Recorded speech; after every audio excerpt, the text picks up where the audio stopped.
ಅಕಾಲದಲ್ಲಿ ಹಸಿವಾದರೆ, ಯಾವಾಗಲೂ ನಿದ್ದೆ ಬಂದರೆ ದೇಹದ ಯಂತ್ರ ಕೆಟ್ಟಿದೆ ಎಂದರ್ಥ. ಆಗ ದೇಹದ ಯಂತ್ರವನ್ನು ಸರಿಪಡಿಸಿಕೊಳ್ಳಲು ಸಕಾಲ ಎಂದು ಶ್ರೀ ರಾಮಚಂದ್ರಾಪುರ ಮಠದ ಜಗದ್ಗುರು ಶಂಕರಾಚಾರ್ಯ ಶ್ರೀ ಶ್ರೀ ರಾಘವೇಶ್ವರ ಭಾರತಿ ಮಹಾಸ್ವಾಮೀಜಿಗಳು ಹೇಳಿದ್ದಾರೆ.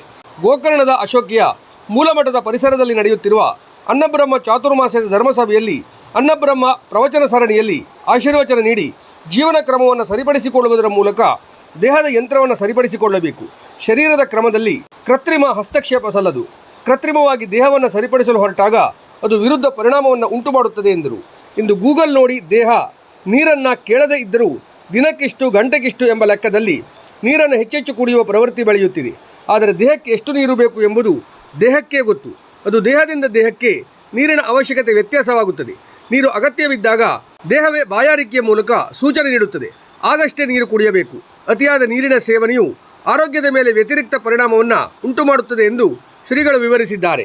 ರಾಮಚಂದ್ರಾಪುರ ಮಂಡಲದ ಭೀಮನಕೋಣೆ, ಕಾನಗೋಡು, ಪುರಪ್ಪೆಮನೆ, ಶಿವಮೊಗ್ಗ, ತೀರ್ಥರಾಜಪುರ ವಲಯಗಳ ಪರವಾಗಿ ಕಿರಣ ದಂಪತಿಗಳು ಭಿಕ್ಷಾ ಸೇವೆ ಸಮರ್ಪಿಸಿದರು. ವಿವಿವಿಯ ಆಡಳಿತಾಧಿಕಾರಿ ಪ್ರಸನ್ನಕುಮಾರ್ ಟಿಜಿ, ಮಂಜುನಾಥ್ ಸುವರ್ಣಗದ್ದೆ, ಶ್ರೀಕಾಂತ್ ಪಂಡಿತ್, ಲಕ್ಷ್ಮೀನಾರಾಯಣ್ ಕೆಪಿ, ಸೀತಾರಾಮ್ ಇಕ್ಕೇರಿ, ರಮೇಶ್ ಕಾನಗೋಡು, ದಿನಪ್ರಧಾನರಾಗಿ ಚಂದ್ರಶೇಖರ್ ಹೊಸಗೆದ್ದೆ ದಂಪತಿಗಳು ಉಪಸ್ಥಿತರಿದ್ದರು.